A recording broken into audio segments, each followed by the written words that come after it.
Some absolutely bizarre testimony came out on the stand in the Chloe Driver trial.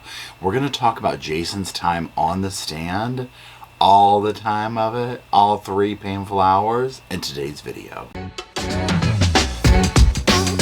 Now, also don't forget that CrimeCon is coming up next year in Denver, Colorado, September. It's going to be fun. It's going to be a blast. Now, I got to meet so many of you out of the CrimeCon in Vegas, and actually I have not been back to Vegas physically since then, but I've been playing Jackpot World before bed, during recording, just to take breaks from research, all that kind of stuff to lighten the mood. And let me tell you what, I have fallen in love with it. So what is Jackpot World, you might be wondering? Well, hold your horses, I'm gonna tell you. Jackpot World is an authentic Vegas style mobile slots app. It has over 300 slots games to play.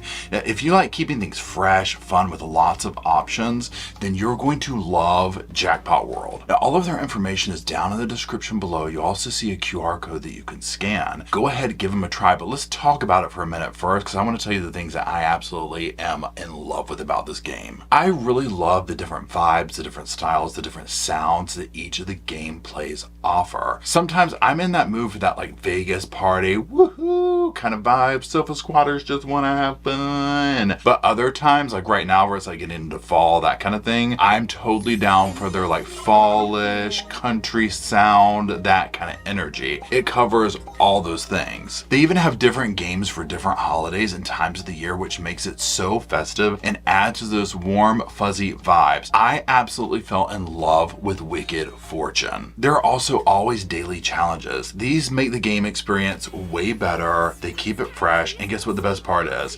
There's always free rewards to grab. Now, I also love how the prizes are super huge. When I first started the game, was playing, it was like blinging and doing all this type stuff, and like that number just kept going up and up and up. I legit was sitting here, I was like, yo, I think I like legit won.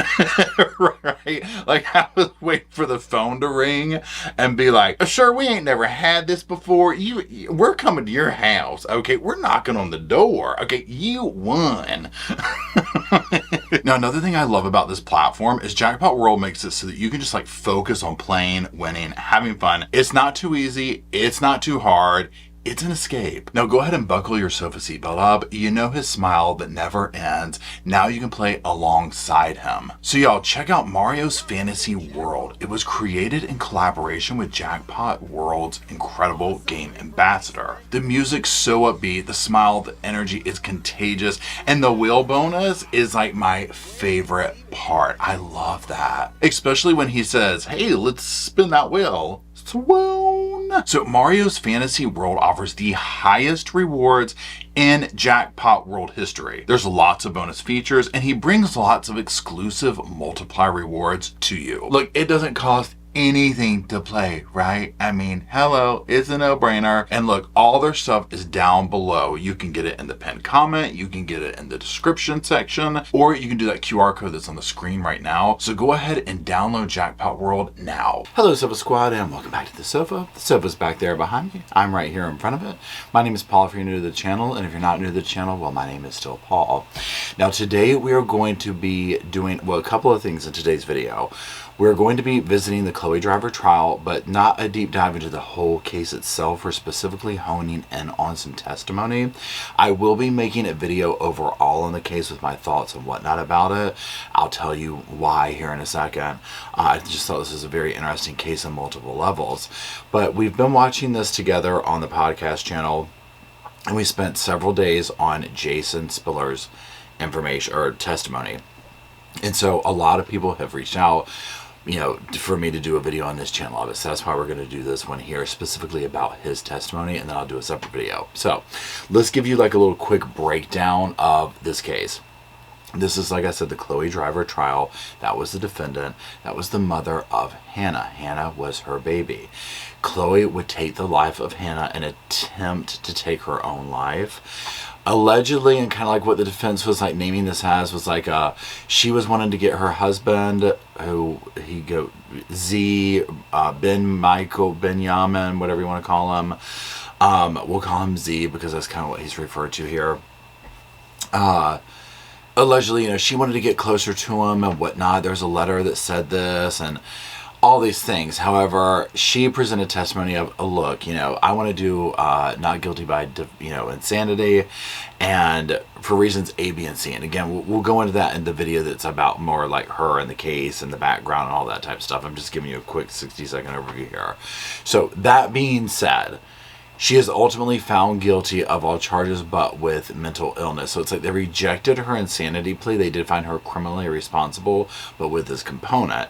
At the time of this recording, we are awaiting sentencing. That's going to be in December sometime. So there's that. Now, one of the reasons why we're going to kind of hone in on this gentleman's testimony is this was a friend of the polygamist family, okay, the cult family, whatever, Chloe's and Z's, you know, group. Z, the husband, had several wives, Chloe being the original, the OG, if you will, right? So the guy we're going to be watching today, Jason, and he's no longer with her, but her name was Jennifer. You'll hear about her in his time. They basically were, you know, he was a fangirl of Z's, in my opinion, is how it went down, okay? So he gets on the stand. He literally loves talking. It's giving Daryl Brooks, it's giving Nancy Brophy, it's giving Charles Manson, all sorts of things, okay? Now, so many things have come out since then, right? There's a couple of things we'll go over very quickly, and in fact, let's just go ahead and put these on the screen. One of those is an article that was put out by and she goes by, well, the name of her thing, her blog, whatever, it says Redheaded Black Belt. It's KimKemp.com. Now, she did a huge article on this guy. And this is back to Humboldt County, the Sonoma County, California. If you watch the documentary Murder Mountain, that was based kind of on some stuff going on there. So this guy had has a huge rap sheet, wanted for numerous things. And the reasons why that's important here is because you're going to hear him paint this very docile, everything's happy, everything's this and that kind of testimony. Well, we're going to hear from people on the stand, a woman that he beat up, him and Z.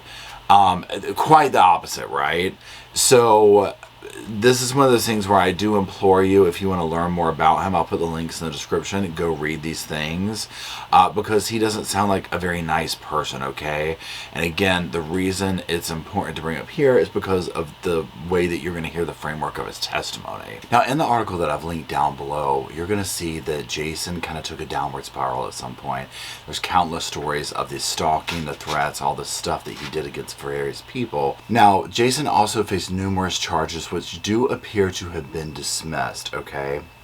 Like 14 different charges that seem to have gone. Z has also recently been arrested. I mean, it just keeps going and going and going. Now, we are going to hear from various things from Jason on the stand. You know, you'll find out he's a sovereign citizen. He has all these alternative beliefs and things of this nature. Now, one of the things I do want to say with this before we get too deep into it is, here's my thing with this, because some of the stuff we're going to talk about is going to be like, not really like a judgment on how one lives, but it will come off as that. I personally do not have, however somebody wants to live on their property behind closed doors, if everybody's consenting, no one's getting hurt, whatever, you do you, boo, is my opinion, right? And that's kind of how he'll paint this picture, but the evidence does show otherwise, in my opinion at least, okay? And so some of the things we'll talk about, it's not that I'm like judgmental on somebody who does these things that he does, but in this case specifically, I'm not believing the authenticity of it, if that makes sense. There's this level of being like, no, we're not, nothing's, everything was fine here. She was here willingly. No, all the girls went along with it.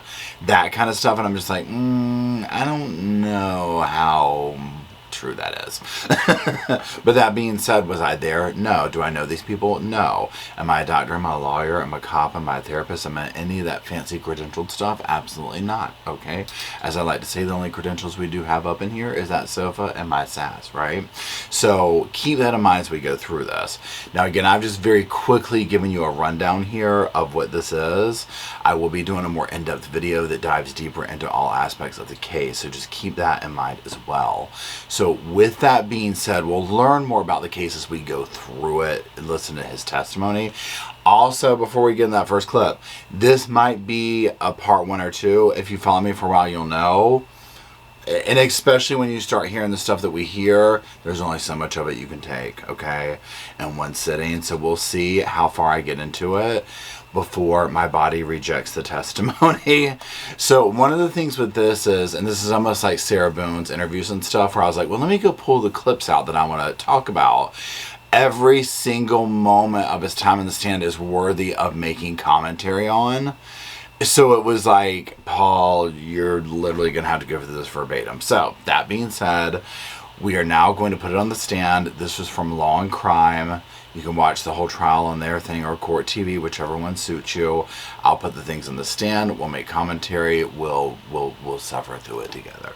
So I introduce you to Jason. How you know Benjamin Ben Michael? I call him Z. Okay. And I call Chloe, Alexis Driver, Kawani. Those are the names of which they were introduced to me as. Okay. So just to relieve confusion for the court and for the jury, these are the names that I still call these people by. Okay. So I just want to make that very clear so there's no confusion. And maybe I just want to make that very clear. So Z, I met Z in April of 2020 through an associate. And we met because of an interest in trust law and using trusts to legally incorporate yourself to minimize risk of obstruction by the government, like in the forms of taxes and being able to hold your properties and assets in a trust and making them safer. And there's a whole lot to that. So, I mean, how much would you like for me to talk about that? That's just the nature of how I met him. Okay, this is like literally after saying his name, the very first thing. So if you have not watched this yet, keep this in mind with this. So he's up here testifying, he's talking to the state, okay? Now, one of my beliefs is that the state, because you'll hear through this, his testimony, in my opinion, will paint an empathetic, sympathetic light on the defendant, okay? Because when you're starting to see, like, okay, is this how they were living? Like, there's bad vibes here, right? It's very psychologically interesting to me in this case how the various parts and testimony in this case made me, and I feel like others that we talked about as we're watching it, feel different ways at different times. This guy's testimony being one that you felt some sympathy towards her, like, was she really trying to escape from this? It sounds like it, right? Then you hear her on the phone with her mom and you're just like, oh, whoa, okay, now I feel this way over here, and this, it's all over the place, okay? Now, however, in this you heard him say that, okay, I just want to make it clear, these are the names that I know them by. Everyone in this situation had different names, like that. They just had different names, right? So they all went by these other kind of funky names and whatnot. Hey, great, you do you, boo, okay? Now, you also heard him go into this whole trust thing after that. Now, he'll go into things like, with his trust and things of this nature. And a lot of the things that he's up here talking about, it's like he's promoting their mindset, their lifestyle, their way of life and whatnot on here, right? Now, you heard him at the end of the trust thing, like, like, how much do you want me to go into that? This is where you need to brace yourself, okay? Because if you survived the Darrell Brooks trial, you're going to know what it's like to hear somebody ramble on and on and on and on. Okay, this is what this guy does. It's like his voice soothes him, I think. And he loves talking, and he's very excited to get up here and share all of these ideas. And the state is all the more willing to let him do so, okay? So, that being said, let's go into that next clip. Okay, and that's great. And I'll just keep asking small questions till we get to all the information that we need. Sure. You said that you had the interest in the trust law, but how did you actually come to know him? How did you forge that connection? Did you meet him somewhere in particular? What do you mean? Like, how did you come to know he exists? Through Peggy Schindler. Okay, so you met him through a mutual contact? A mutual friend. Okay. Yes. I saw Peggy in Whole Foods, Okay. And she was telling me about the trust. Okay. But she perhaps doesn't have the vernacular or the capacity to explain it. And so and Z does, so I spoke with Z, and and then Peggy gave me the trust, and I began a relationship with Z from there. Okay, so sorry, Peggy, if you were listening to his testimony and learned that you don't have the vernacular or the wherewithal to explain this properly, and that he needs a man to mansplain it. And this will be a central theme in watching this, now that he makes no bones. And we'll hear eventually of, like, look, I grew up in a patriarchal household. The man makes the decisions, and that's how things go in our household. Like this situation he's talking about, Z's household, his household. Well, we'll get there, okay? But this is also where you start to hear this whole thing of like, oh, I started the relationship with Z, and he definitely fangirls on Z, right? And Z seems to be like the ultimate cool dude to him, and the way that he wants to live and whatnot. You know, does it seem like a cult, like an official cult? I mean, to the degree that yes and no. Am I a cult expert? Absolutely not. But when somebody goes without reproach, when people are victimized and things of this nature, and some of the stuff we'll hear, it's like, yeah, when people are getting punished for behaviors and whatnot, and kind of being forced to live a certain life that they don't want to live, even though they will testify that, oh, everybody could have left. And granted, there is that level where you're a grown adult, so you do have to question some of that. But I also think that when it comes to Chloe, you will see this mental decline in her, like even just through her pictures, right? Where she looks completely different at different phases. Now, I'm not trying to say like, oh, she shouldn't be held accountable for what she did, but you can tell that there's something not well, right? There's just something going on there. I mean, look at the actions that were taken, okay?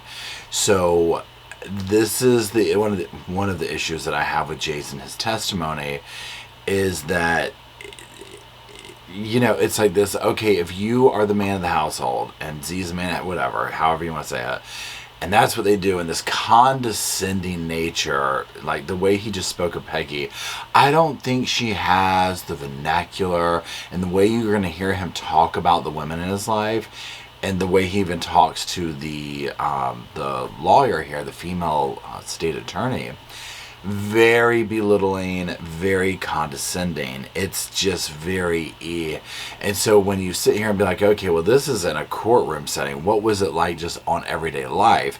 And we will get a glimpse of that through some testimony of a woman who tried to stop and help Chloe, who was trying to escape them. And she got beat up by the guys. So, you know, from an outside perspective, it's more like, no, this girl was like trying to get away from them, screaming for help, and they're like pulling her back, and I had to stop and help, which kudos to her, right? So keep those things in mind. Let's go on to the next clip. Okay. And you said that was April of 2020? Yes, it was. Okay.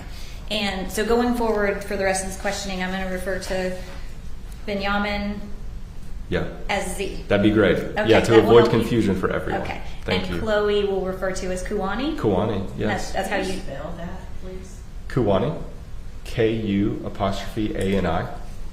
Now, another thing that is unsettling to me is the tone of voice in this. So he has this very holier than thou, like that, like, yes, to avoid confusion. Yeah, Kuwani.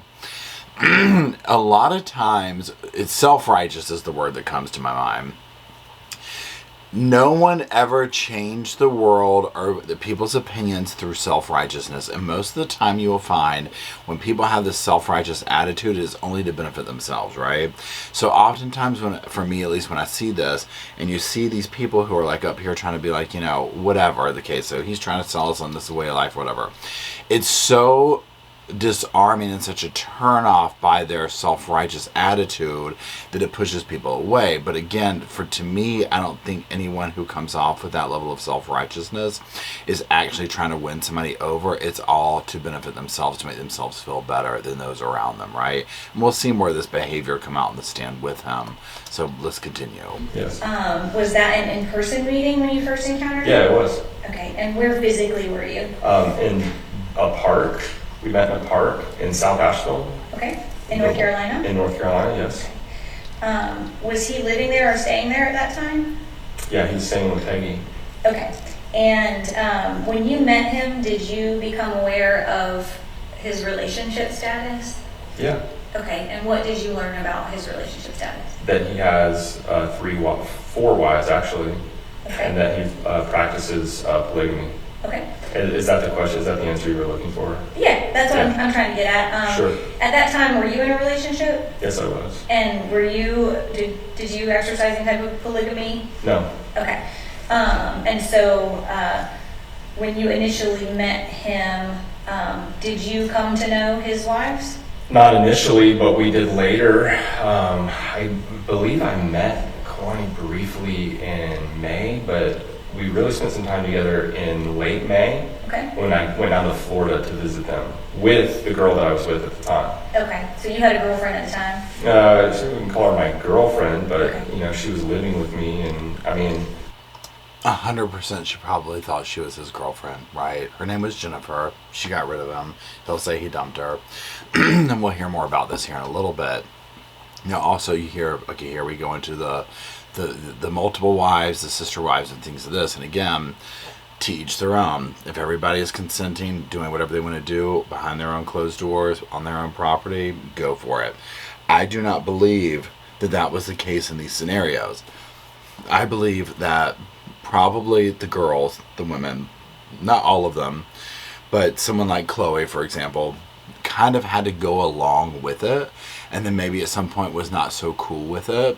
One of the things that you see in certain situations, if you kind of think back over, maybe you've been in one of these or whatever, or cases that we watch, is the level of control and manipulation is, I don't want to say hard to prove, but it's so intricate and so layered, right? That it's like, well, they could walk away, they could do this, made a decision. It's like, humans are more complicated than that. If you have been sucked into a scenario where in your world you have to remain with this person because of A, B, or C, whether it's right or wrong to those on the outside is irrelevant. In your world, there's that. It becomes like a jail, and it makes it very hard for you to think of, well, I can just up and leave. Now, that being said, does this then give you, just open, just do whatever you want to do and you don't get in trouble because that? No, right? There's obviously actions, there's accountability for actions, okay? So I'm not saying, oh, well, she just gets to get away with whatever, obviously not, right? But I think in this case, this is part of it. So it's like, well, you have somebody up here talking about, no, everybody was happy. Everybody was, great. Everybody wanted to be there. I'm like, did they really, or were they stuck?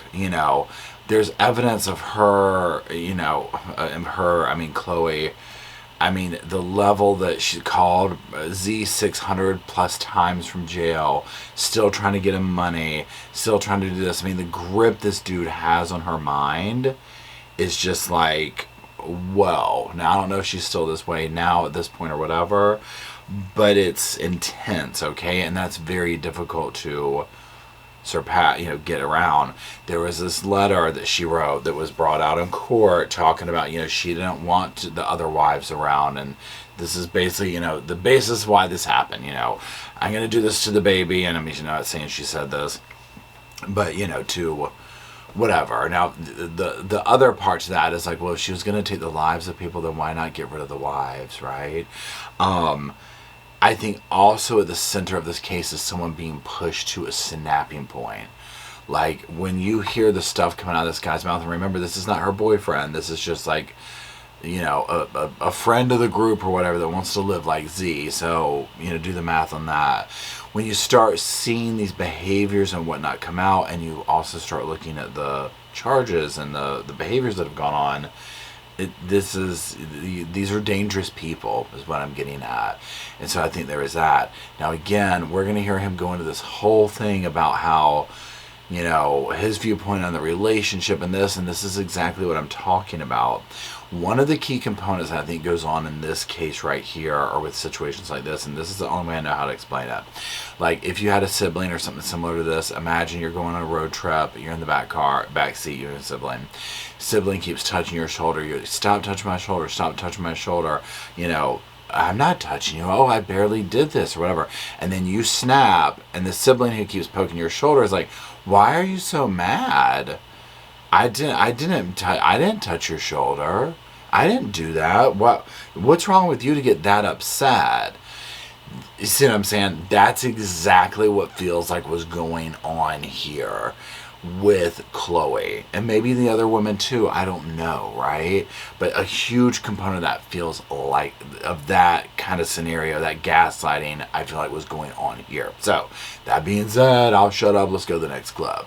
You know, I guess you could say that I have always believed in plurality as well, that that men should have multiple women, but I was never in a committed. I was with Jen. She lived with me, okay. And I took care of her. I provided her. She didn't work, you know, so I provided her with food and shelter and safety, and companionship, and love, but it was never in our agreement that I wasn't allowed to see other women. Of course it wasn't, right? He talks about her like she's a pet. You know, I gave her food. They lived in a van, right? You'll hear about the living situation with him. And again, no shade or anything to people who live in a van or do that. If you follow me, you know, I lived in a camper at the beginning of this channel. You know, we did our little thing with that. So I'm totally cool. But in the context of this, where it's being presented in a way of like, well, I did this, and you know, this expectation is so high of others, but there doesn't seem to be the same level of output, okay? It's like with Jen, where it's like, it was never in our agreement that this, I'm like, oh, I can already hear the conversations in my mind, right?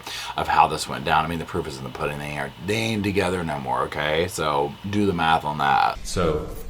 and as it relates to Z and his relationship, who were his wives that you came to know? So their given names on their birth certificates would be Chloe Alexis Driver, Jessica Lee Kafijian, and Sarah Stiles. Okay. But those women will be referred to as Kuwani and Anna, Gamliana, and Shalig, respectively, because those are their chosen Hebrew names. This is what I'm talking about. The way that he's up there trying to sound like a guru, but they will be referred to as this. Like he's talking to an audience. It's like, dude, it's captured audience. Now I'm going to say this now because I'm sure the clip is later. I'm almost 100% sure I pulled this out, but I want to make sure that I cover this and say this thought. So... you're going to hear him in the next clip where they talk about birthdays and stuff like this. So here's this thing right here. The fact that he was able to name off first, middle, and last names right there, and then he's so quickly is like reels off Chloe's birthday at some point, and then later a birthday to the point where the state attorney is like, how do you remember this? And he's like, I have a partial photographic memory. It's very unsettling especially when you look at the stalking and harassment charges that he has faced in the past, how this man has all this personal government information memorized about them, like your government name. This is what I call, what he calls their given name. It's their government name, right? Like on the birth certificate, this is your government name, okay? Like what you legally go by or whatever. But I'm sure that in the sovereign citizen movement or whatever, like part of that they go with, they kind of reject those thoughts, right? So that's going on. Like that part to me, like when he reeled their first names off and middle names and all that last names, I was like, oh, that's really creepy. And I'm not trying to sound bad when I say this, but like most dudes don't remember birthdays, like dates, and like guys, you know what I'm saying? Like, I'm making a blanket statement. I know not every guy is like that, but it's more common. Like in my experience, women are better at memorizing and knowing things like this. So for a dude to get up here, and especially one that has the history that he does, of I can name off all this legal information, it's scary. Okay. Tell me about Jessica. You said, what did she go by as her chosen Gamliana. Gamliana? Yes. How do you spell that? Gamiliana. I'm pretty sure. I'd have to look at it. Okay. Gamliana, yes. And you all called her Gami? Gami or Anna, she prefers now. Okay. Because she says that people have a hard time pronouncing Gami and they question her, so she goes by Anna now. Gami or Anna. Okay. Yes. And is that a decision that she made to change that from Gami to Anna? Yes. Okay. Because of like I said, she says that when she introduces herself as Gami, people say, what? Got? And so she just goes by Anna now. Okay. The other unsettling part is the way that he's up there like, yeah, she just goes by Anna. Like, off in his own little world with it or whatever. And maybe he is, I don't know. Another thing that, because this is like the umpteenth time I've watched this. At first I was like, why does the state have him up here? Well, the state's wanting to show that Chloe acted on her own free will. So, it was not insane or anything. So if you look at this dynamic here where she's like, and is that something that she willingly changed on her own? Yeah. You see what I'm saying? Where they're pulling out these people had this control. They were not under this control. This was she did this of her own sound mind. Now again, I'm not some legal expert, right? But this is just my personal opinion watching this, where I'm like, okay. Because at first I was like, why would the state even bring this guy up? This guy makes you feel sorry for her. And this is another one of those cases where two things can be true at one time, right? On one hand, it's like, oh my God, this is horrible. Oh my God. On the other hand, it's also like, oh, whoa, you were living around that? Yikes. Okay. Like, I feel for you on that level. So after May 18th of 2020, you and Michelle? Jennifer. Sorry, Jennifer. Yes. You and Jennifer went to Florida. Yes, we did. And did you stay with Z and Gami? No, we stayed in our van. You stayed in your van, okay. Yeah, but we spent all of our time with them though. Like they were staying in a motel at the time. Okay. In Nokomis Beach. Where? Nokomis Beach, Florida. Where's that? It's by Venice. It's like south of Sarasota. Now I just put this clip up here because you're going to hear all these places they bounce around to. He's always living in the van. And again, if you're doing van life, whatever, cool, okay? But just keep that in mind. This is going to be a theme with him of, this is just what they do. And you mentioned that when you first met them, they were in North Carolina, and then they went to Florida, that they were staying in hotels. For the duration of your relationship with them, was that routine for them to kind of move around or travel or stay in different places? Yeah, they were moving around a lot at the time. Okay. From what I understood. But they had been in, I can't recall what they were doing before that, but they stayed in Florida and then they went to Connecticut, and they would stay in different places for like months at a time. I know that they stayed in Florida for months. After we left Florida, they stayed there for at least another month, I think. Okay. And they would stay in one place, like a singular location, for a few months, and then they would go to the next location wherever they decided to go. I know that Kwani and Z had been in Myrtle Beach together for a pretty extended amount of time, in Virginia Beach. That's where they met Gamliana. So they stayed in these places for extended periods of time. Okay. Now, the reason I put this clip up here is because what stuck out to me in this is him talking about the moving around and doing this and doing that. To me, it seems like if you were in their world, and so like if you were part of Z's family, Z and Chloe, like this little group they had or whatever, it would be very isolating. I think that's one of the contributing factors to what led to this event. Because it's like, oh, we went here for a month, we did this, we did that. And again, great, a lot of people do this. They bounce around. I'm living in a van, I'm staying from hotels. This is what we're doing. But also I can see where it's like, oh, that would get old, especially if you're being victimized by these people, and being isolated from any sense of normalcy or family or anything of this nature. Now, also keep in mind, you had the whole COVID thing going on, right? Now, one of the things during this, and I don't know if we'll get into this testimony today, but we'll definitely do it in the video I do about the whole thing, was Z was having these women file for the PPP loans. Now, Chloe's the only one who actually got it. If you remember, like, you could do these small business loans or whatever, like these emergency things during COVID. And, they did that. So I had all these people fill this out. Chloe got it. There was like $60,000, I think it was. And again, we'll get more to that in a different video, but that's kind of in the background here. So you can see where this would probably, you can see how the scheme was going, right? And just this little group of like going here to there. Also, you're just living in that little group of belief systems, this little orbit of those beliefs. Now again, depending on how old you are, what's going on, you're technically a free will human being that you can up and leave. We will hear from like the mother and people like this where people were trying to help her. So, you know, it goes back and forth on this. Okay. Yes. And when you first met him and learned that he had 3 wives, sort of what was your thought process on that arrangement or situation? I thought that was really interesting because, you know, usually you only see that with like religious cults like Mormonism. Even though, you know, scripturally, even, you know, old Jewish and Christian tradition promotes plurality. Like it's promoted in scripture that men have multiple wives. Like it's written about all through the Bible. But you don't really see it that much anymore, perhaps in Mormonism only.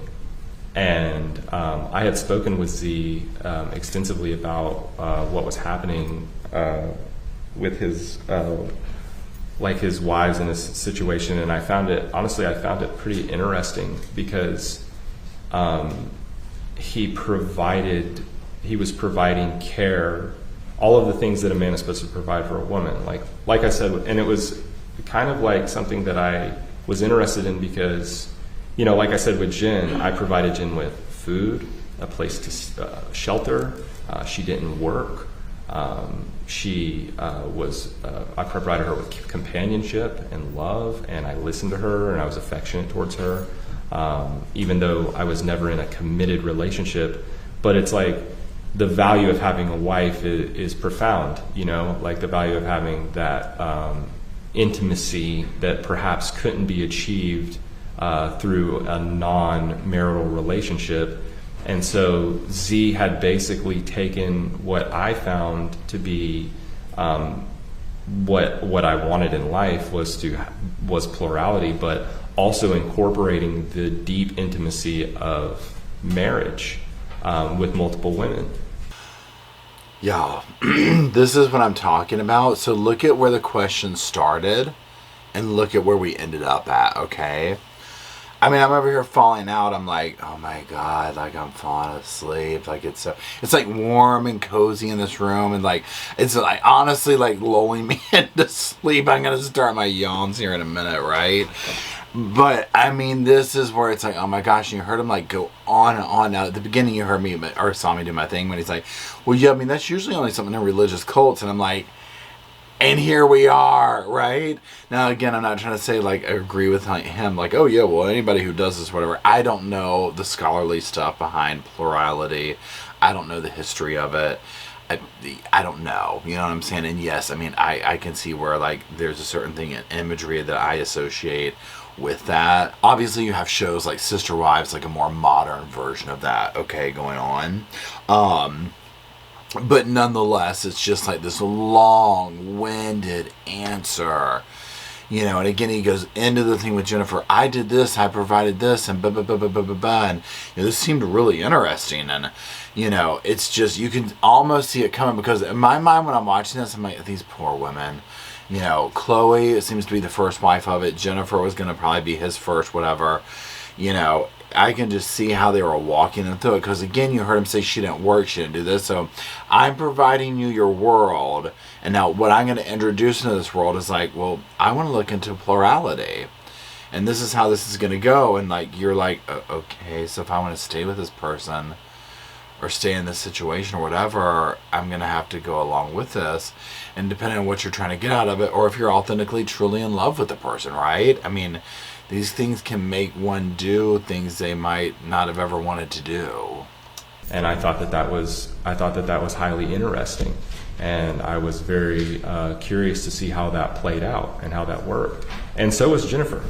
Honestly, you know, she's like, whoa, you know, like multiple wives, really? Wow. Like, you know, we like, that's different. Like we should totally go hang out with him, you know? So we did. Okay. So we went to Florida. Sorry, I'm going to adjust myself. You're fine. My niece. And you said you were kind of interested to see how it played out basically, like, we're talking about like the social dynamic of a circumstance like that, which I think is really like where most people go with that. Mm-hmm. When they hear about polygamy, most individuals will question the social dynamic of such relationship, and how does that work? Like, what is the social dynamic between the women, and the social dynamic between the women and the women and the men? I mean, you can see these types of shows. There's shows on television now that promote polygamy and Like Sister Wives? like Sister Wives. Yeah, exactly. And so it's kind of like to see a firsthand perspective of that, of somebody who's really living like that. I thought was highly interesting. I was very interested in what these women had to say and what they were about. Okay. So was Jennifer. Okay, so he does have a point in this. Like, he's, first of all, it would be like, I mean, yeah, okay, interesting, let's check it out. Now, one thing that stuck out to me in the beginning where he was like saying how Jennifer was like, oh, that's different. This group seems to me, especially like him and probably, I mean, I haven't heard from Z, but I associate how Z might behave through him, where it's like almost that kind of crowd that's like, if it's different and edgy, they're going to go for it, if that makes sense. So they might not be really into polygamy, but because it's different and like, oh, this is like whatever, you know, we want to do it. You see what I'm saying? So that like, oh, that's different. Let's go do it. Okay, well, and now here we are, right? You know, but then he has to go the whole 9 yards about the whole, you know, historical narrative of damn plurality, and it's like, bro, you know, this is exhausting. Now, yes, the social when he sits here and says the whole thing about the social dynamics of like people are curious, usually that's what comes up, right? When you sit here and say that, the first thing is, how do you not get jealous? How do you not do this? You know, you see these shows about like whether it's, you know, the woman with 2 boyfriends or the man with 3 wives or sister, any of these things, right? There is a curiosity on the social dynamics of it and how that works and whatnot. You know, to each their own. I mean, to me, I'm just like, yeah, it seems like.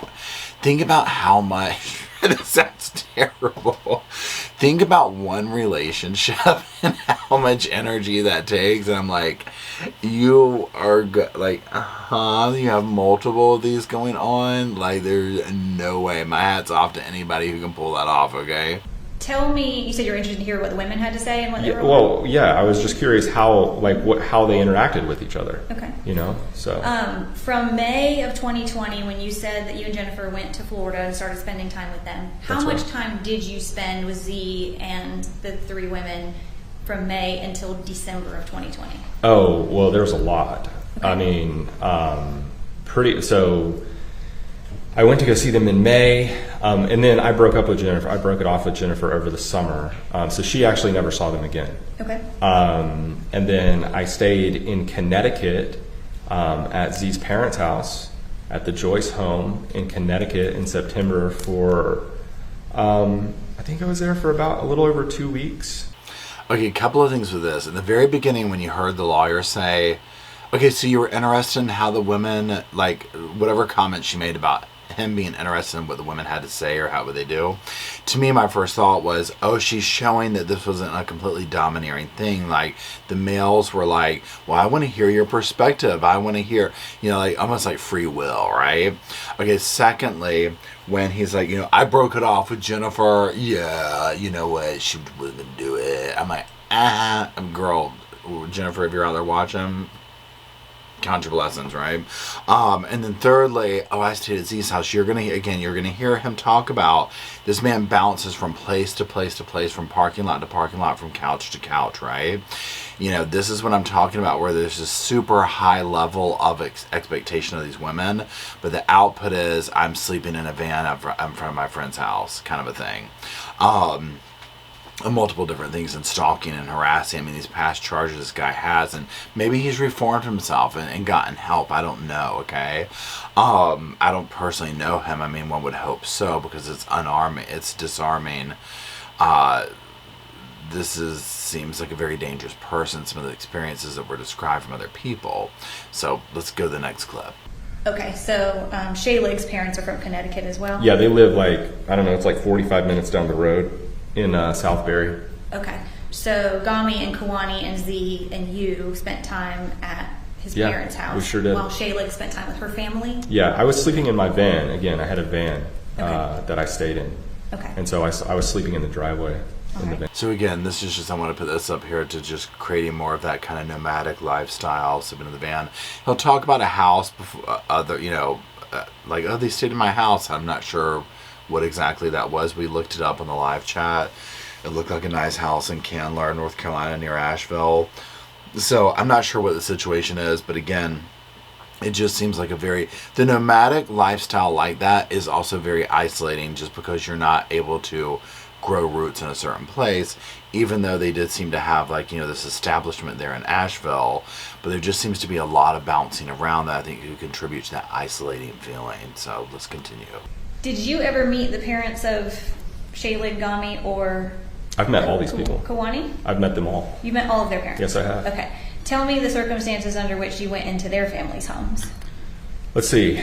I met Phil and Nancy Kafijian in October of 2020. I have actually stayed with Ben and Sharon Stiles at their home in Connecticut. I stayed there for the better part of a month. That's Shaylig's parents? That's Shaylig's parents, yes, I sure did. And I've met Eric and Renee Driver on several occasions. I met them for the first time in the summer of 2020. I met Kawani and Z and Eric and Renee Driver at a river in Tennessee, and we spent the day together. Okay. I would love to know what all the parents' opinion of him was, and of Z. Would love to know. One of the things we were talking about in the live chat, and I was like, imagine as a parent, your very young daughter brings a man home, damn near twice her age, who's talking, we haven't even gotten into some of the stuff here yet, okay?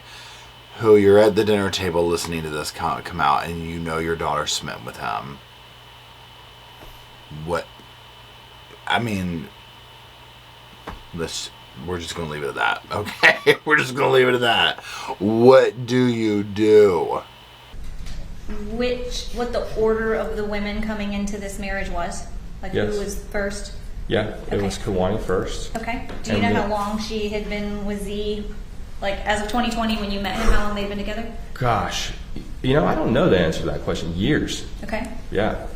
And who came next? Jessica Gamliana. Okay. And how long had she been with him? I think Kawani and Z had been together since she was right when she was 18, and then they met Gami a few months later. Okay. I'm pretty sure. I don't know the answer to these questions exactly. If you don't know, then that's fine. I'm but just if you do know, telling you what I think it is. Okay. It's kind of I haven't really considered that. I haven't, I'm sure I was told at some point, but golly, One thing that I find interesting about this, and again, I'm no legal expert or legal person, is why wasn't anybody objecting to this? Because when he's like, I don't really know, I'm just kind of telling you what I think, and I'm like, isn't that worthy of an objection from somebody? You know what I'm saying? But also when she was 18, yeah. But also you hear, Chloe, together for years, and doing this. And one thing that fascinates me too is some of these stories that you learn about when you look at these different shows and stuff like that show the plural lifestyle and things of this nature. What leads them to that, and part of me is just what happens in the relationship when you get to that level where you're just let's bring a third person in, however that looks, if it's a sister wife type thing, or if it's a triad, a how do you say it, polyamorous relationship. I'm not sure if that's the right word, but you know what I'm saying, where it's all three people are participating at the same time, basically, not just more of a man and his multiple wives scenario, whatever, however it works. I'm sure it's different for everybody. I often wonder that, does the original wife ever say, or person and whatever, but this scenario, Chloe, I just want to go back to the normal. I want, especially when she has a kid and it's okay, here we are, we're traveling, we're doing this, we're doing that. One of the things was, she wasn't allowed to get a birth certificate, no vaccinations, things of this nature. Again, to each their own, but I think that really bothered Chloe. And it was okay, my kid's not going to have a normal life under the rule of this man, right? And this family and whatnot. Was that a contributing factor to leading to ultimately what would happen to Hannah?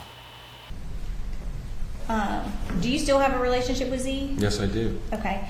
And do you know whether Shaylig and Gami are still with him? Yes, they are. They are. Okay. They are very much still with him. Okay. Now, I wanted to put that clip up there for a couple of reasons. First of all, The way that he stares at the prosecutor is a little bit unsettling. But as we just heard him say, yes, to his knowledge, the 2 wives are still with Z. Now, again, Z was recently arrested, so we'll have to see, how that pans out if we're able to follow that case, that type of thing. So when we were talking about the sort of the social dynamic of polygamy and sort of your interest in that when you met Z, Yes. What did you observe about sort of his treatment of the women or their interaction and treatment toward him? Like, what was that from your observed perspective? a very beautiful, healthy relationship. Okay. What do you mean by that? They would wake up every morning and talk about feelings, which I thought was really cute. Talk about feedings? Feelings. Oh, feelings. Okay. Like, they would wake up every morning, they would be in the hotel, and Z would wake up with these girls, and they'd all wake up and sit around and talk about feelings. Okay. And how they felt that day and why they were feeling that way. And he would sit and be patient and kind and caring to them. Okay, so here's one of my theories. I'm literally just like cooking this up right now, I guess you could say, or being like, huh. So again, one of my realizations, this is like my 3rd time watching his testimony, is, yes, number one, a main reasoning in the state doing all this stuff is to show that there was like this free will, that it was, she, meaning Chloe, knew what she was doing when she did this to Hannah. She could have left, she could have done this, she could have done that, whatever. Because you hear the first thing out of his mouth is, I saw a beautiful, healthy relationship. Now, oftentimes during the full proceedings, you can see Chloe giving him looks or doing this, and sometimes smiling or whatever. The full gamut goes on, And then this whole thing of like, oh, we talked about feelings and this and that, which, that I'm just like, oh my God, right? Please hold. Sorry, I just had to sip it from the damn cuppeth. But I almost feel like this is another form. I don't know if I want to say abuse, but like whatever it is that they do to these women, it's currently being done with him on the stand. Right? Because it's essentially like he's working against her up there. Maybe he's doing this to get his charges dismissed that were just dismissed. I don't know. But I find that very interesting. In my mind, I'm sitting here like, wait, this is what he's doing. Like, it's almost like this form of like, this gaslighting. I'm getting out of my charges. I'm protecting Z from trouble from you.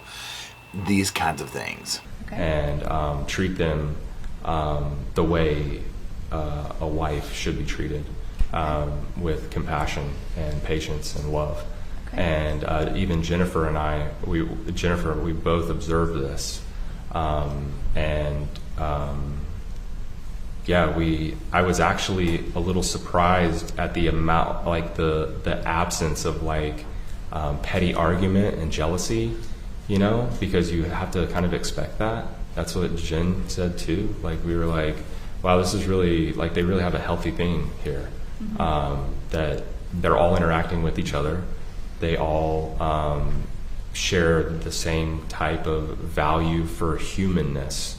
That like there's a real value here that you don't see in a lot of individuals. Like, most people act solely in self-interest, and that's not what you saw with these girls and their man. And it was really sweet, actually. Okay. Like, Z was always, he was being very kind to them, and they all got along. Like, we stayed there for over a week in the van, and, we didn't see any bickering, and we were with them all day, every day. Okay. Like, this whole time. And that was the week you spent with him in Florida in May of 2020? That's right, yeah. Okay, now also remember, in this, one of the things that was presented was that she, meaning Chloe, was like, oh, I started getting these vibes that the girls, they were trying to kill me, right? This paranoia stuff or whatever.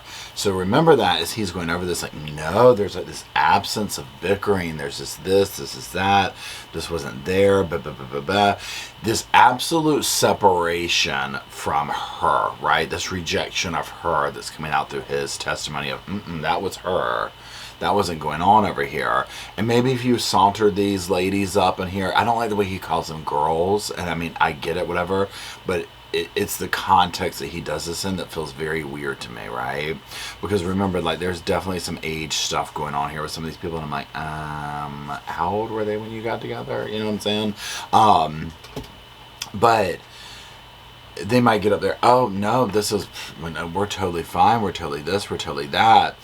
I don't believe that, though. I don't believe that these people, especially Jason here, are these selfless, harmless people. You heard him say most people act in self-interest, okay, and you're excluded from that, right? You know what I'm saying? It's like, look at what you're doing up here on the stand. You've literally, like, gaslit and used this as, like, a selfish, let me try and get my message out, let me tell my life story, like, people are really interested. There's people openly laughing at him in the court when they pan the camera. There's people openly laughing at him. I mean, it's like that's what just blows my mind. But, like, people like this don't see that. They're so lost in their delusion. They don't get that it's like they're the butt of the joke. Yeah. When you left Florida, I asked you sort of the broad question of how much time you spent with them between May of 2020 and December of 2020. Sure. But after that week in May, when did you later spend chunks of time with them and where? Well, like I said, I met up with Z and Kawani and her parents at a river in Tennessee. Do you know when that was? Gosh, sometime in the summer of 2020. I actually cannot remember exactly when that was. Okay. And then I stayed with Z. I stayed in his parents' driveway for a few weeks in September. Then I went back home, and then I came to. Now, again, the only reason I put this up here is just to kind of show the history per him of the bouncing around, the sofa surfing, the driveway surfing, all this type of stuff. And again, it's just, for me viewing it, it's just a validity question. You know, we're on one hand over here, it's I provide this, I do this, but yet he seems to just kind of drift around everywhere and catch charges wherever he's going, right? This seems to be a thing. Wherever he shows up, their charges soon follow. You know, whether it's stalking, whether it's this, whether it's that. I would be curious to know, I have not looked completely at this point, you know, does Z have charges that represent this level of stalking and this type of things that this guy does?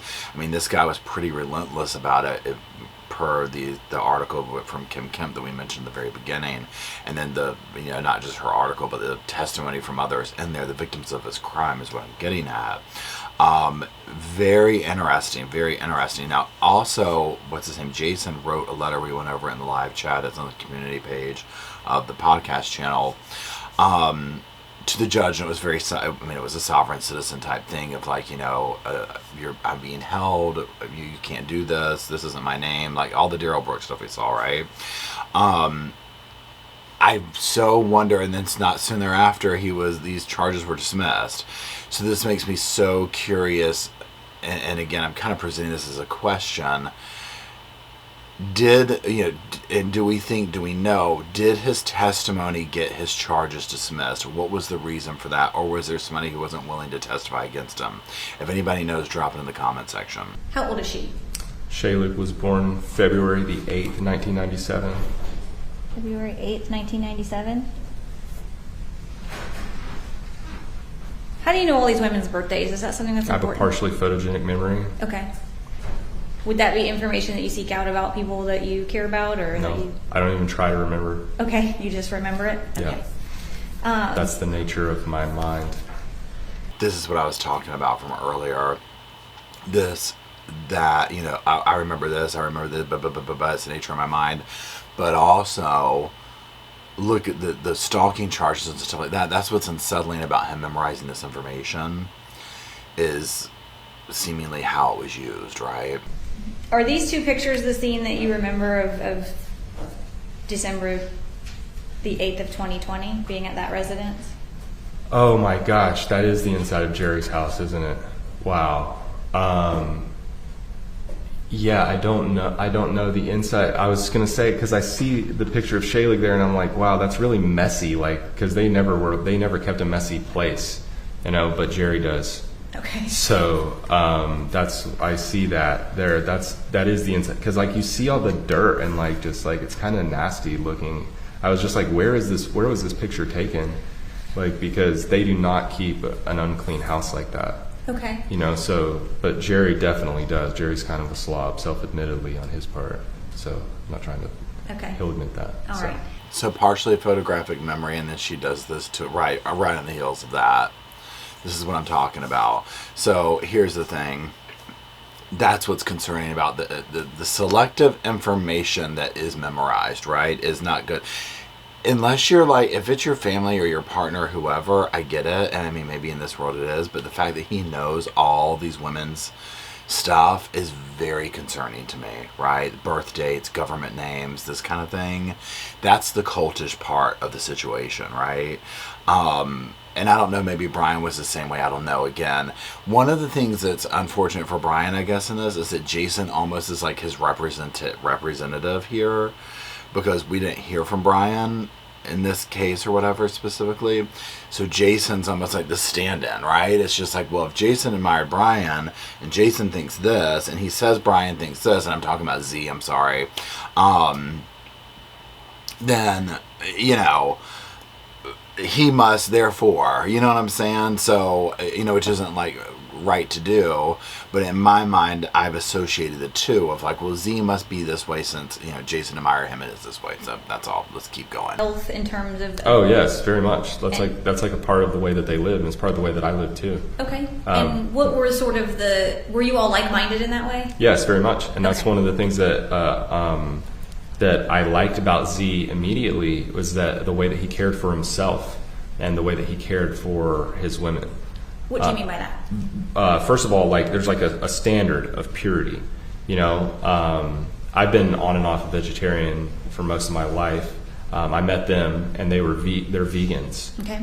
They eat no processed sugar. They eat extremely healthy, like no vegan. And the reason why they don't eat animal products is because of the inhumane treatment of animals.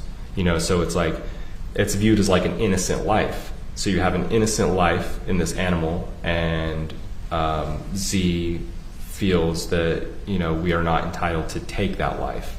And that was actually something that I picked up from Z, because before I had just been a vegetarian for my own health purposes. But then he told me about his reasoning for veganism, and I agree with him. You know, it's like one of the things that, you know, I met Z, and when I went down to visit them in Florida, I hadn't been a vegetarian for a very long time, like 2 years. It had been 2 years that I'd been on a meat-eating diet. And I got back around them, and I was influenced in a positive way, I would say, by being around them and being around their health again. And so I immediately went back to vegetarianism, and I've been a vegetarian ever since. Okay. Back to my routine. And Jen did it with me too. Okay. For the remaining time that she was with me. Again, these long-winded answers, it's like when people, and again, I don't know if it's like a mental disorder or like a sign of something where it's like they just keep going on and on and on and on, and it's almost like their own voice soothes them. And I'm talking about above normal because honestly, like, one could say it about me too. Okay, let's just call that out, right? But like, this is like another level, okay? Like this next level of it that it keeps going and going and going. Also with you know, I don't even know if we want to call it like personality types like this, but whatever it is, everything seems so complicated. Everything, there is not like, I went to the mailboxes and got the mail and came back. It's, yeah, you know, with the theory of walking to the mailbox was actually brought up by so-and-so. Heavily influenced by the way the group walked to the mailboxes to do that. In fact, actually 2 years ago, on August 5th at 2 o'clock, I was walking to the mailboxes. Right before that, I'd been talking to Z's mother. I'd stayed in her driveway because 3 weeks before that, you see what I'm saying? And you're like, how did we end up here? Why did we end up here, right? And again, it's everything, the self-righteousness. You know, we're going to get more into his thing about like, I wasn't doing it for my health, it was for the animals. And great if that's the case, right? But in the way that one presents it to others and hoping to sway them maybe, it's a turn off because people's spidey senses can pick this up, right? Where it's like, this is a self-serving thing, just like we heard earlier. Most people are self-serving. Here you go, right? Case in point, okay? It's just, do you have the ability to recognize it within oneself? Okay. From your perspective, was the observation of these practices something that was inherent in them or something that required discipline from them? No, definitely not. Like, Kawani was the one who was, like, giving me a hard time about eating meat when I was in. She's the one who's like, she's like, you just don't care about the animals, do you? And I'm like, she's like, maybe you're just an asshole. And I was like, maybe She said maybe you were just an asshole? Yeah. Okay, and you're talking about Kawani, the woman who's sitting right there. Okay. And I said, maybe I am, and maybe I should stop eating meat because of this reason, not for my own health purposes. Okay. Because of the taking of life and because, it's better to live that way. Now, another thing that his answer does here for me is if you're looking through the lens of like wanting to prove that somebody has their own voice, has their own free will, whatever, right? Their own wherewithal, their mental sanity, whatever, is he's sitting here saying like Kawani told him, or Chloe, maybe you're an a-hole for eating, for animals or whatever, for eating animals. And he's like, well, maybe I am. And so I changed my mind, and and a domineering thing, like if you were going to go down the pathway of like, look, this is a hardcore, like this, this cult, they had total control, they controlled everything her mind did, you probably want to find a person, and especially a woman, and especially the woman who was the wife of said cult leader. You see what I'm saying? The different levels here. Speaking to another male of like, well, maybe you're this way. You know what I'm saying? It would be more of to me, in my opinion, the expectation would be more subservient, if that makes sense. Because also you can even hear in the way Jason talks, like, and so this is going from the male. So in this hierarchy of things, right? Z seems to be the Messiah to them, like even Jason, right? I'm not saying it's an organized, structured cult by any means, but the vibes are there, okay? So Z seems to be that person, right? He's the male. Jason's in and around, and he's the male who's probably wanted to emulate Z, but probably can't get it together enough to, or whatever, to get a bunch of girls, women, whatever, ladies. Even Jason said a few minutes ago, I was influenced, with Z said about, the vegan and all this kind of stuff, and, Z did this, and it's like, yeah, even he, I think, would have an issue telling Z, dude, you shouldn't be doing this. You see what I'm saying? So the prosecutor probably enjoys this dude, Jason, up here saying how much, like, oh yeah, well, Chloe just, says what she thinks and does what she wants to do, and all this is, she's just doing her own free will stuff, and everybody's happy, and there's no jealousy. Nobody was trying to hurt her. No one's trying to do this. I mean, if they wanted to do this, they could just leave and do that. Like, that was their thing. But also, what do you do when you're strapped and you've done, broken the law, the PPP loans, you have a kid with somebody, you're doing this, you're in love with somebody, that kind of thing, right? It brings up all these strong things that even in a normal relationship, you know what I'm saying? Like, I mean, think in the case of, and again, I'm not making excuses for what she did, but I'm trying to, like, pivot myself to, like, well, why wouldn't you leave? Why wouldn't you do this? Or why wouldn't you do that? Like, was this a brainwash thing? Was this a selfish thing? These type stuff, right? I mean, the audience, the jurors came back and said, yes, she was, criminally responsible, but with mental illness. I mean, you can look at her and see she's not well, right? But do I feel like she knew that what she did was right or wrong? Absolutely. Okay, like, the evidence kind of shows this. Like, as soon as this is after questions like, how long will I go away for? I can't remember the exact, I'm saying that in my own words. So there's all this type of evidence, but then you also are over here in this realm of, like, was this person, meaning Chloe, pushed to this absolute snapping point, right? Because I can tell you this much right here. If I live with this dude, and so I can only assume that Z is the equivalent, whatever, I mean, now, would this be like, oh, well, I understand, I'd stab my baby to death too? I mean, no, right? Obviously, okay. It's almost like, and if you follow me in the live chats or my other videos or whatever, where I talk about like Andrea Yates is kind of like a measuring point for when you look at cases where a mother has done something, taken the lives of their children, and the mental illness capacity, and like look at some of the stuff. And so for Andrea, you know, where there's all this evidence, you know, of mental health issues, doctors want, she doesn't need to have another kid, she doesn't need to be left alone, she doesn't need to be, you know, going against these things. Clearly that wasn't here for this. Now, allegedly, Chloe wanted help, but the group was like, no, you can't do that. In fact, we're going to make it worse. Your only treatment's going to be like these forced, like dark therapy and CBD oil and this, that, and the other, which made her even more paranoid, right? So it's, to me, this rock in a hard place. And unfortunately, obviously, of course, the end result is that Hannah lost her life. Mm-hmm. And so I was like, maybe you're right, young lady, you know, like I see where you're coming from. And so I actually went back to vegetarianism then. Was she expressive in communicating about sort of her belief system of subscribing to these practices? Yeah, totally. Okay.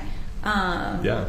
It's not like it was like forced. Okay. You know, it's like, it's pretty logical, really. Okay. You know, it's like, and it's like, I mean, it makes sense. It's like, this is impeccability. This is taking care of yourself in the highest regard. This is eliminating toxic waste from your body. This is living a life that's clean and pure without drugs and alcohol of any type, including caffeine. The caffeine thing, woo! I don't know about that. But, you know, kudos to people who can live by this standard and whatnot, right? Of keeping their body cleansed like that. Now, again, you saw me doing my thing here when he was saying the thing of like, yeah, I mean, she came up with her own beliefs. It's almost like a logical, you know, from A to B to C, it's logic, right? So there you go. So again, looking at these little nuggets in here, and I could be completely off, right? Because when I first watched this, I was like, why? Like, this dude is almost painting a better picture for the defense in their insanity thing. Whereas now I'm watching it, and I do think that this guy garnered sympathy for her, meaning Chloe. And this guy obviously being Jason, because you saw a snapshot of like, oh, wait a minute, there's something not right here. And I mean, this testimony, it goes on for hours, okay? And you hear, I don't know if in this video we'll get to the part where he talks about what he really thinks of women, but it's not good.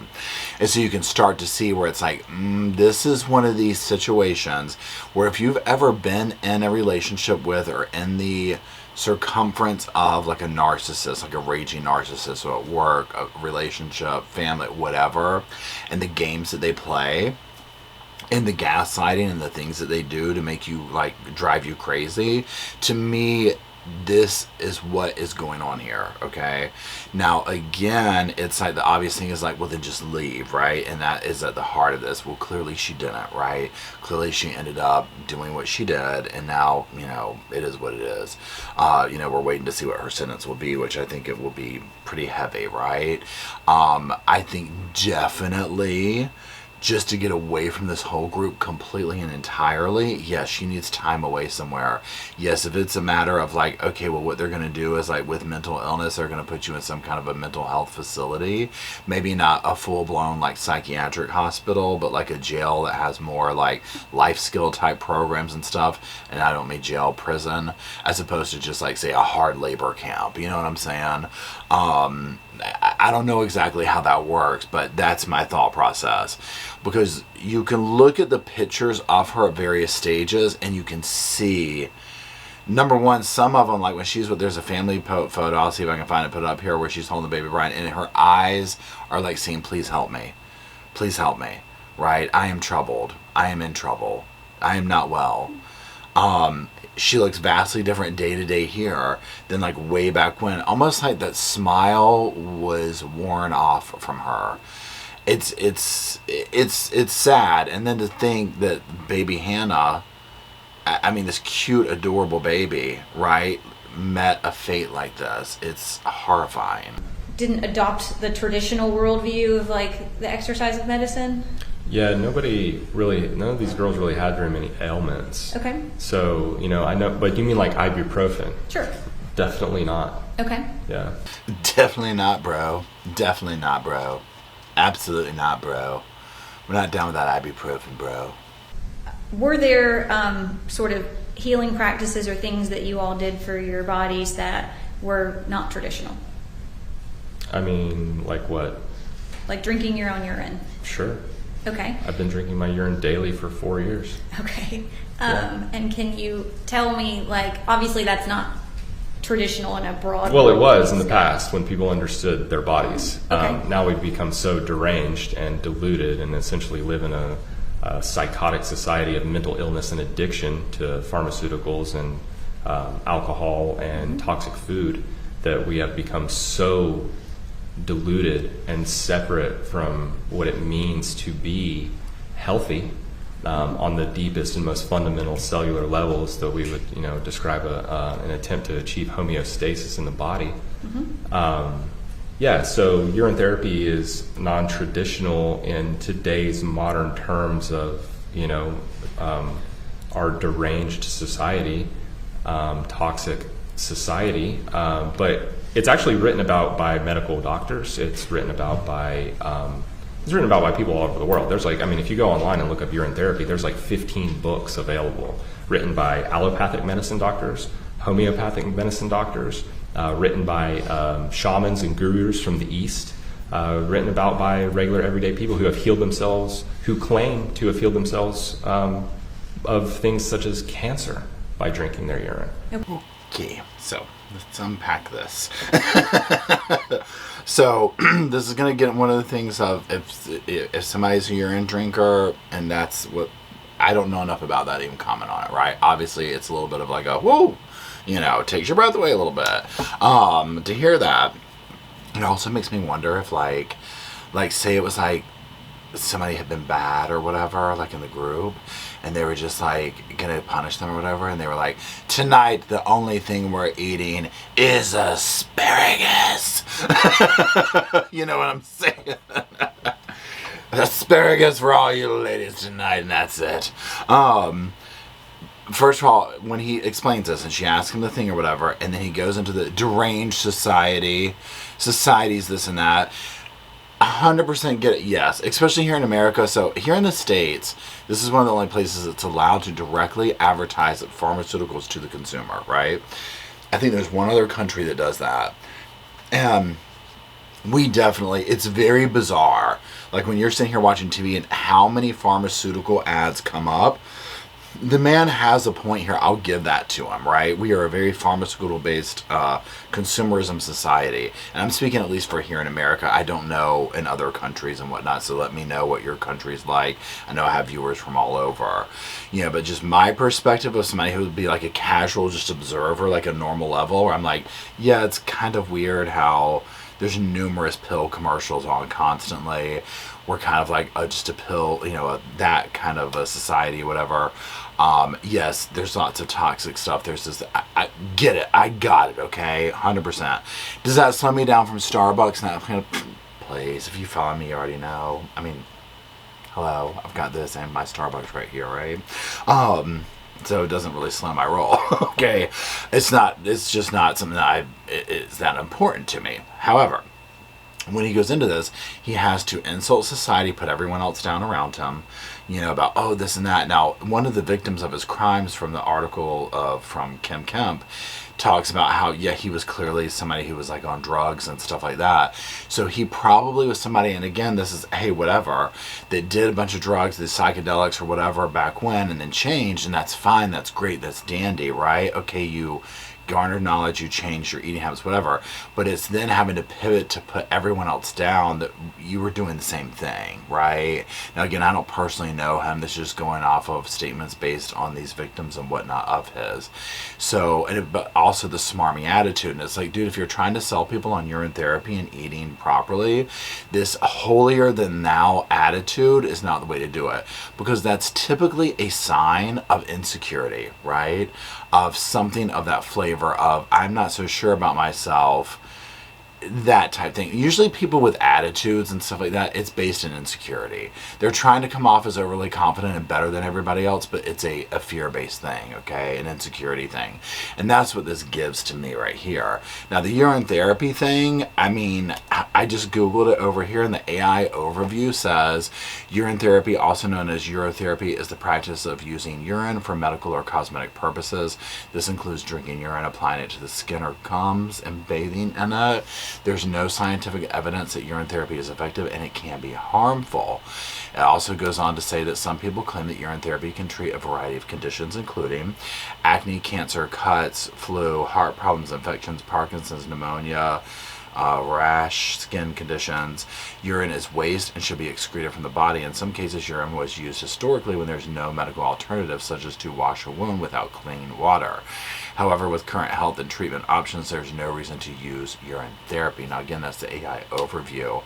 Well, to me, it was a healing practice at first. And I would say that the first year, it took me probably like 6 months to a year. But actually, I would say maybe a little less than that. I think for some individuals, they would probably, that would be a healing practice for at least a year. But I was considerably healthier and more fit than the average individual. Again, the reason I put this clip up is just the whole thing, I was more fit, I was more this grandiose. This is a very interesting study in narcissism to me with his time on the stand. I think that's what it is, right? I mean, I'm not a therapist, but it just comes off like it. I mean, and again, the people in the courtroom openly laughing at him. I mean, it's literally next level. It's next level. But I think that he really feels like he's getting his message across, right? And clearly it helped. I mean, they got a conviction for Chloe. Were there any other types of healing practices to either like center themselves or strengthen their mind or their body that you were aware of? Gosh, I personally use all kinds of, I use Rife machines. I've watched people have miraculous healings from Rife machines. And what is that? A Rife machine is a frequency generator developed by Royal Raymond Rife in the early 1930s at the University of San Diego, Southern California. And this man found that, and you can do your research on this, anybody who's interested, this man found that when exposed to that everything has a frequency and vibration, because that's the nature of reality. It's just an atomic structure. And so to understand the fundamentals of science, which we're all taught in school, but it just doesn't seem to sink in to a lot of people, that everything that we're experiencing right now, the air is mostly nitrogen and the matter's it's mostly carbon. So we have a atomic pixelated holograph reality, and these things have been written about from, the 1927 Solvay Convention in Physics and beyond, even to Michael Talbot and Carl Sagan, who write about the nature of reality. And so everything has a frequency and vibration, including illnesses inside of the body. And so this man, Royal Raymond Rife, was able to find that these illnesses, specifically tumors and things like MS and certain other illnesses, have a certain vibrational frequency. And when exposed to certain frequencies, now we're talking about particles and waves, which is, another foundational. Yeah, if I was in the courtroom, I would have fallen out. And I'm talking asleep, okay? It pained her to ask what a Rife machine was. It pained her to no end. She was fighting demons to have to ask that. Okay, she was like, and you heard him say, if anybody wants to look this up, he was so, and then you saw the thing click where it was like, okay, so it was invented by, and he went on to the spiel, and just this whole thing. Do I know what a Rife machine is? No. I take that back. I have run into somebody in my lifetime that had a Rife machine. I now know that that's what that was, and I'm sure they explained it, but this is decades ago. And the vibes of this person were very much this person right here, right? Do I know any of it to be true? No. I don't know what he's talking about, so I'm not trying to say that he doesn't know what he's talking about or anything like that. It doesn't have anything to do with that. It's just the whole way it is presented is exhausting, okay? And it's clearly like an infomercial for his belief systems. He's trying to get everybody, the way he looked at the audience or the jury, if anybody wants to do your own research, right? It's like he's utilizing this time for what did he gas at us about earlier? Everybody else is self-serving. What are we doing here? We're trying to get people to subscribe to our beliefs. It is a self-serving thing. This is all related back to him on the stand. Were those things that... No, that's just me. Okay. You know, I'm just introducing this to, you know, to the world. Okay. Here, right now. Let me ask you about, and I mean, to the world right now. That's just me. I'm introducing it to the world. This is what I'm talking about. This is the self-serving that he has pointed his finger at everybody out. 3-point back. We learned this from Sarah Boone. I've got to just keep But it. Z knows about frequency Z knows about Rife machines too. Okay. You know, so I'm just curious, like, which ones? Let me ask a more direct question. Yeah, please. Are you aware of them using any type of sensory deprivation or dark therapy? Dark therapy, yeah, from the teachings of Montauk Chia. Okay. Can you Absolutely. tell me about that? Okay, so I did dark therapy in September of 2020. I actually did it after I left Connecticut. I had like a small bungalow style house, and so I taped off the bedroom and the bathroom, and I blacked out all the windows. And I retreated into into a meditative place for 432 hours. All these therapies, and yet here we are, right? Now, also notice in this where she asked him about things and immediately going into, from the teachings of so-and-so, and then immediately goes into the, and it's just, it's exhausting. Now, does it sound interesting? Sure. I mean, I'm sitting there thinking like, that would be kind of cool to like tape everything out. One of my questions, and he'll get into it like he did it for 400 and some hours. I'm like, how, didn't you have to go places? Like, what did you, like, what are y'all doing, right? Like, how did you have, but again, I'm probably thinking more in the structure of like the frame of mind of like, were there probably more anti-society, anti-establishment? Because in my mind, I'm like, don't you have to go to work or like, you know what I'm saying? Like, go do stuff, like just adulting, like general stuff. You know what I'm saying? Like, how, like, I wouldn't have 400 and some hours to lock myself in a dark room. I wish I could. That would be fun. You know what I'm saying? Like, and that's just me being judgmental, I guess. You know, but that's the part that kind of just blows my mind about this. But I'm like, okay, I'm thinking in completely different terms here, right? Do you come out of it whenever you feel ready, or is it something that like you're locked in even if you don't want to do it? No, what you're asking is like a personal question about the individual who's embarking on their quest for enlightenment. You know, so you're asking me to, you know, speak to the nature of another individual's personal. I set a time. I was like, I'm going in for 432 hours, and when that time was up, I came out. Okay. Desperately want to know how he came up with the 432 hours. But this smarmy thing, like, no, you're asking me to, like, speak to somebody else's, like, quest for enlightenment.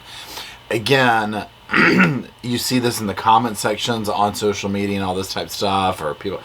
You will never convince somebody to your way of thinking, number one, on the internet. Number two, with this kind of smarmy attitude. This is only meant to make yourself feel better about yourself by putting others down in your world. Even though I'm sure in his world he thinks he's being like over here, but most people are laughing at him, right? And I'm not trying to belittle the belief systems here or whatever. It's the way they're presented, right? There's two totally different ways to present this stuff. This is somebody who is absolutely full of themselves and runs from thing to thing to thing, and that leaves a trail of destruction behind, right? 100%. As I was raised in my household, and I know that this culture and society in the modern world has deviated a long way from traditional practice, but my father is the head of my house growing up, not my mother. Okay. You know, like we lived in a house where my dad set a standard, and that's what we lived by, you know, and my mom was a wife, you know, that, you know, lived that, you know, her dad, like it's a patriarchal household, so, you know, and my mom was never oppressed, just like these girls were never oppressed. So you know? subscribed in that way to more traditional gender roles? Yeah, more Okay. traditional gender roles where the man is the head of the household. Okay. Absolutely. Okay, so now here's where he gets into some of this stuff here, right?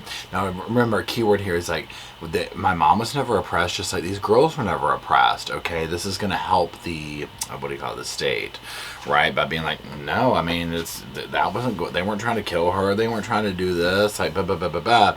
You know, and he gets into this whole thing about like, you know, my dad was the head of the household, and that's completely, here's the thing. And especially, you already know, like, 'cause many people, so I'm 47. You know, now I grew up with my parents, both my parents worked, but there was definitely like, dad did these things, mom did this stuff, right? But there was a blend over of it too. But you go back to their parents where it was definitely more gender specific, you know what I'm saying? Like, that kind of thing. The grandmother didn't work, grandfather worked, like that type stuff, right? Okay, so there's nothing wrong with this, okay? However anybody wants to live. My questions for this, like this high and mighty, like, you know, it's the man of the household and this, that, and the other. And it's like, okay, but was your dad like couch surfing and in and out of jail? Because this is the thing. He has this high and mighty attitude of like the man runs the house. But I'm like, but how are you doing this when you're in and out of incarceration? And blaming it on society and their expectations isn't an option, okay?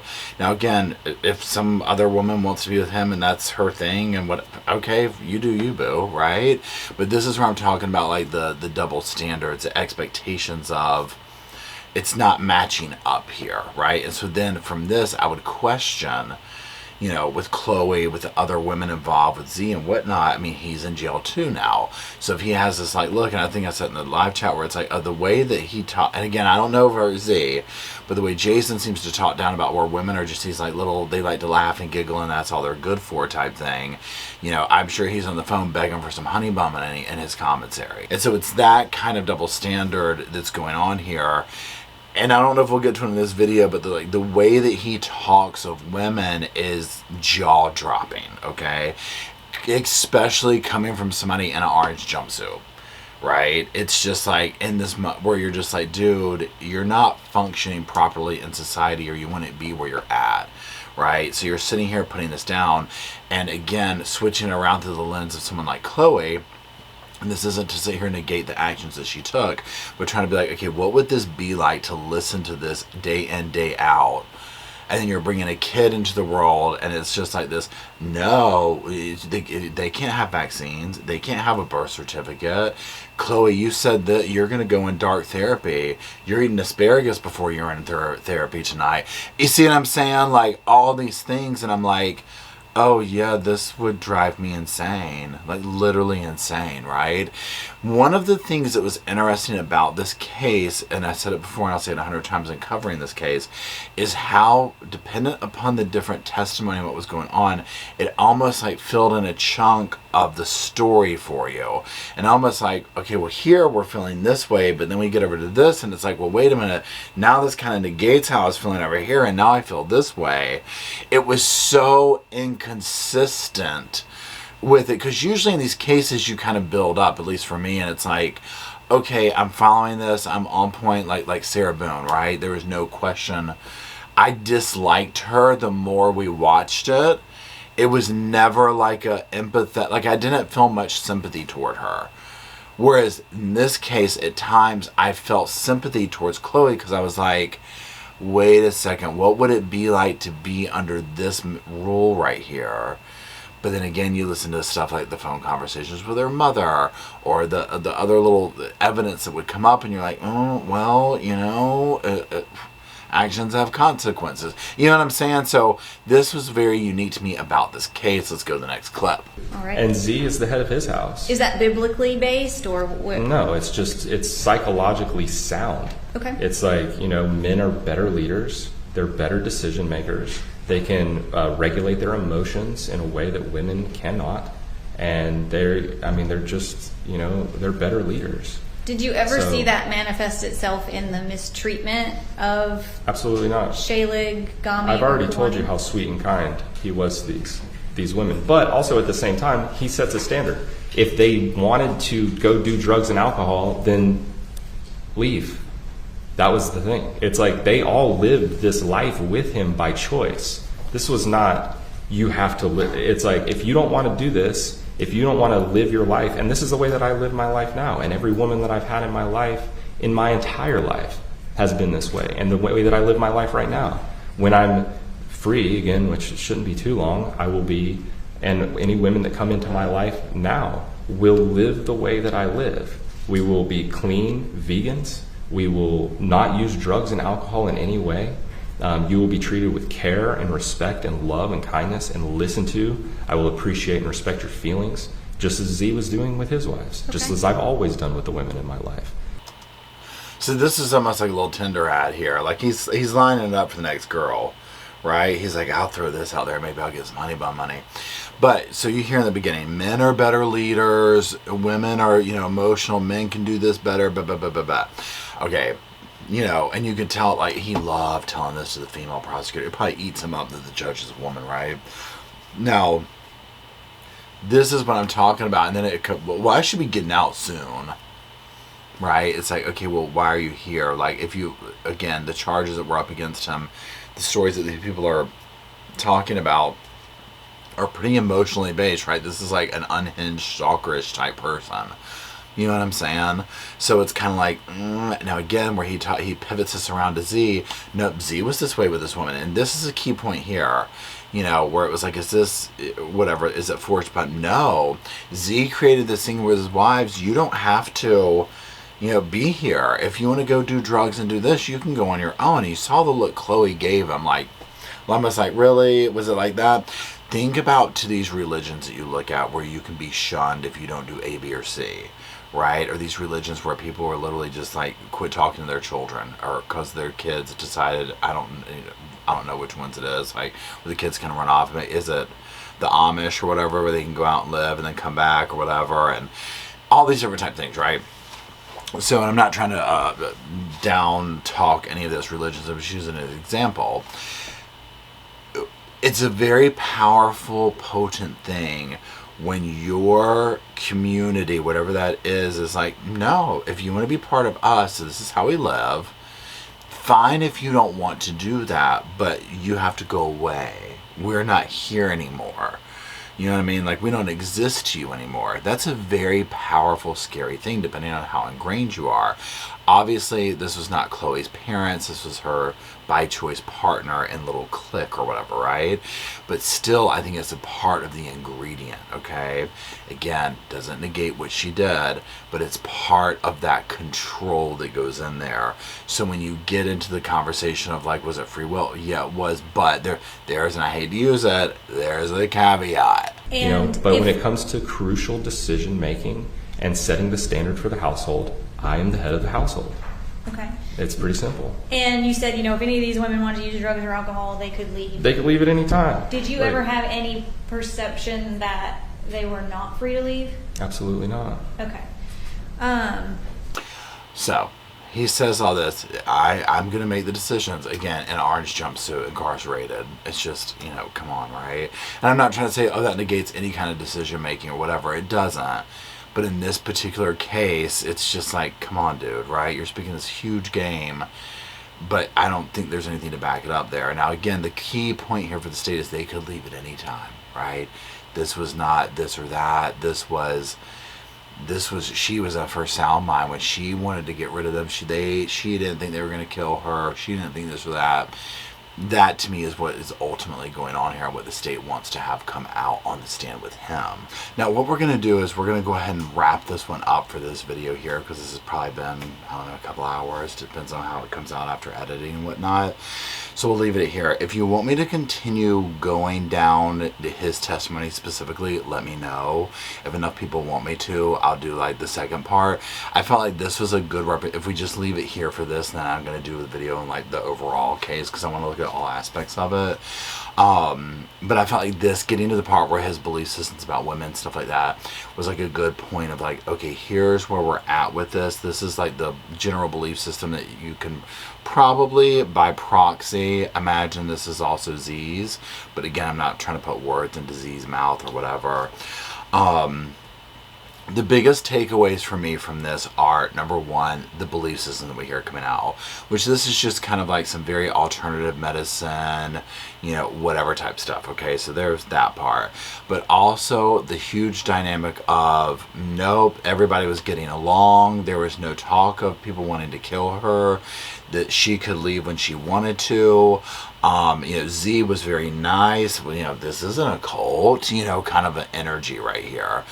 Also seeing the way Chloe, the looks that she gave him at times, she laughed at him at times, she questioned him at times. I don't know if it was in here, but at one point she was like, I didn't say that to her lawyer.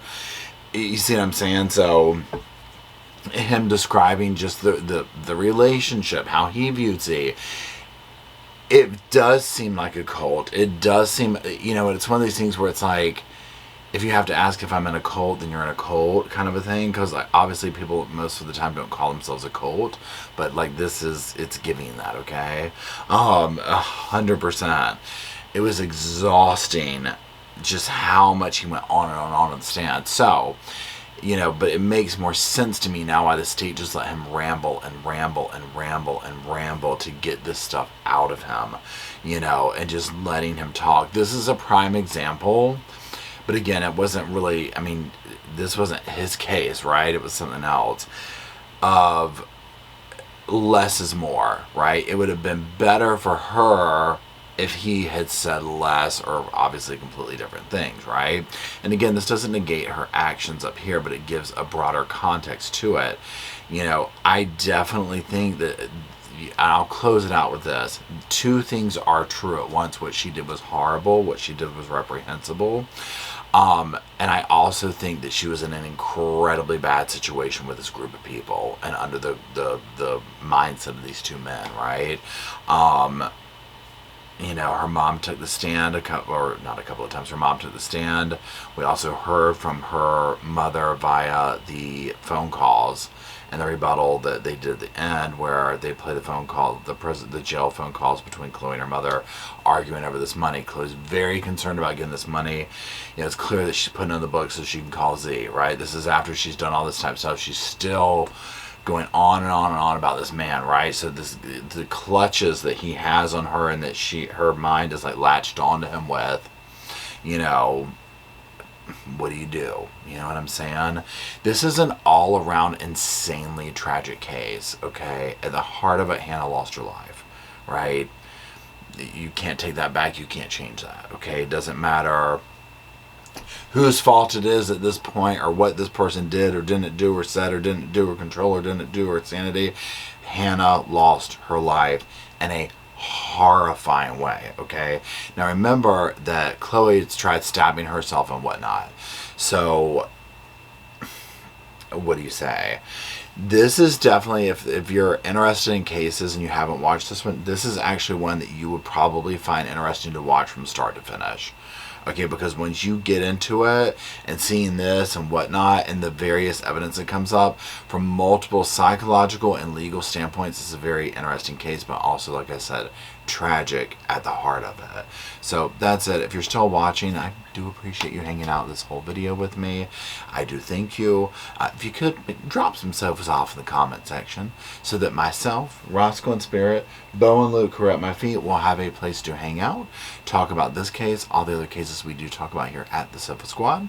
And until we all meander our way down there to do that, I'll see y'all soon. I just wanted to say thank you again for watching the whole video, and also thank you for being part of the Sofa Squad. Special thanks to all the Patreon members, channel members from both of my channels, everybody who likes, shares, subscribes, comments in the comment sections. It helps the channel out so much. Now don't forget, I do have that other channel, the podcast channel. That's where we go live, we hang out, we talk. We have kind of sort of a schedule, but just be sure and check it out. I'll put it up here on the screen. Also, if you're looking for merch, be sure to check out my Teespring store. I'll put that up here. And then, like I said in the beginning of the video, if you want to follow me and Rosco on the Instagram, go on, check it out. It's right here on the screen again. But once again, thank you very much. I really appreciate you being part of the Sofa Squad, and I'll see you in the next video.